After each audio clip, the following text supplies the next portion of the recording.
So, maganda tayo para sa Lunes, magkaisa tayo, ipakita natin ang suporta kay Supremo. Mga commanders, alert na kayo, mga area commanders. Alert nyo yung tropa ninyo. Sa Lunes, pupunta tayo ng DOJ. Ano, ipakita natin ang suporta. Dito natin makikita ang pagkakaisa at para sa bayan. Okay. Kasi nga si Supremo, pilit ipabagsak, sirain ng administrasyon dahil alam nila si FGF through Supremo ang may kakayahang kumalaban sa mga tiwali sa gobyerno. Naramdaman nila yan. Kaya sinisira ang credibility dahil para hindi lumakas ang kanyang puwersa. Ano? Sa ngayon, mayroon na namang kay Inday Sara, inciting suicide, parehas silang dalawa. Magbadi sila sa kulungan, Pero hindi mangyayari yan. Mangyayari lang yan kung ang mga Pilipino natutulog. Pero kung hindi natutulog ang Pilipino, hindi mangyayari yon. So, kilos tayo mga kababayan. Itong ginagawa ni Supremo ay para sa bayan. Wala tayong pinuno na nakapag-isip paano lumubo ang kita ng gobyerno. Paano lumubo ang kita ng gobyerno? So, si Supremo lang nakakita. Maraming naging politician. Kaya nga, pag nakakita ako ng politician ngayon, iba ang tingin ko eh. I'm sorry doon sa mga kakilala kaibigan ko, Bakit kayo tumakbo bilang isang political leader? Ano ang purpose nyo? Para magkapera? Para magkaroon ng power? Masarap ang buhay?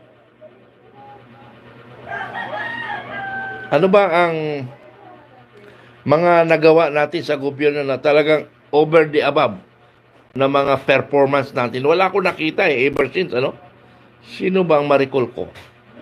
So, maaaring si Kwan, ngayon, ma-recall natin si Mayor Magalong, Si Mayor Magalong. Pero sa iba, wala Wala akong marinig. Basta lang tumakbo yung gobyerno, okay na sa kanila yun. So, kung gano'n ang thinking ng mga political leaders natin, wala talaga. Hindi aangat ang ating bansa, lalong bumabagsak. So, yun yung problema natin. So, dapat magkaisa tayo. Sabi nga ng iba, hindi kami kumikilos. Ay, hindi nila alam. Hindi nyo ba alam na mula April 9, 2024, hindi na normal ang aming kilos. Lagi kami nag-iingat kasi nga pwede kaming gawan ng kwento, pwede kaming mga halimbawa, makita kaming dalawa. Makita kaming dalawa sa isang lansangan, pwede kaming huliin, tapunan ng shabu, tapunan ng baril. Tapos sabihin, nanlaban. Tapos kaming lahat. Tapos kaming dalawa. Kaya ayaw ni Supremo na malaman na lagi kami magkasama. Kasi pag nawala kaming dalawa ni Supremo, maaring babagal hihina ang FGF. Pero anyway, mayroon naman tayo succession of command. Nakapila yan. Mayroong number yan. Alam nila yan. Sino yung mga successor pag nawala kaming dalawa. Pero iba rin yung nandyan si Supremo. Iba rin yung nandyan si Supremo dahil charisma and talent nasa kanya. At respeto ng taong bayan. So, kailangan maingat kami. Maingat lahat ng kilos namin.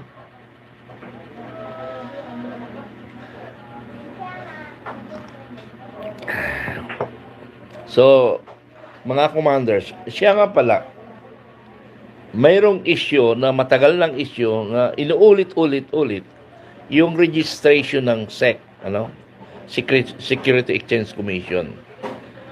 Hindi kailangan tayo magparehistro kasi nga nandoon na tayo sa Article 2, Section 23. Now, kung gusto niyo magparehistro, walang problema yan. Pero I rather suggest sa lahat ng gustong magpa-registered para mayroon kayo pwede kayo humingi ng tulong, gawin yung kooperatiba. Mas maganda yon kung cooperative. Dahil pwede niyong gumawa na kayo ng kooperatiba ang inyong samahan, ang FGF. For example, Cavite FGF Cavite Cooperative register sa CDA. So, kumikita na kayo.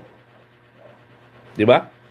Cavite FGF Cavite Cooperative. So, kumita kayo. Now, kung ayaw nyo sa cooperative kasi nga may prosesong medyo matagal, mag-seminar pa kayo, pero sandali lang yung seminar eh.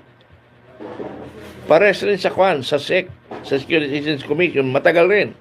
Kung questionable yung pangalan ninyo or yung inyong layunin.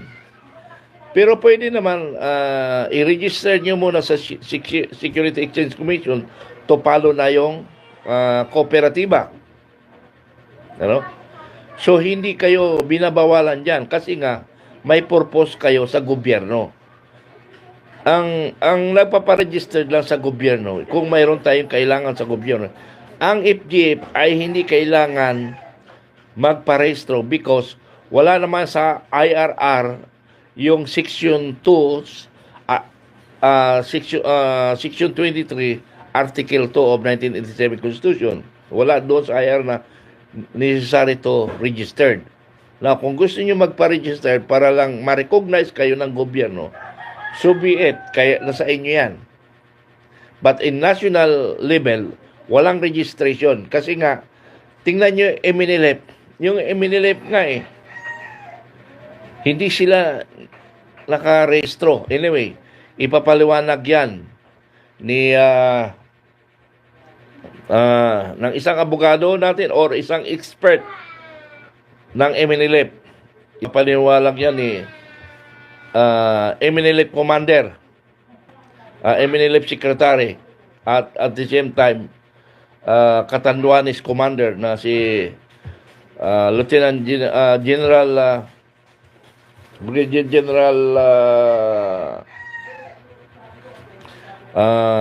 Hasim Obre. Siya yung magpapaliwanag kung papaano, ano?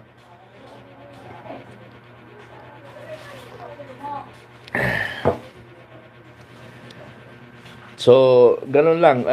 Kailangan lahat ng usapin ay mag-uusap-usap para lalong lumakas. Ang mahalaga dito, gagawa ng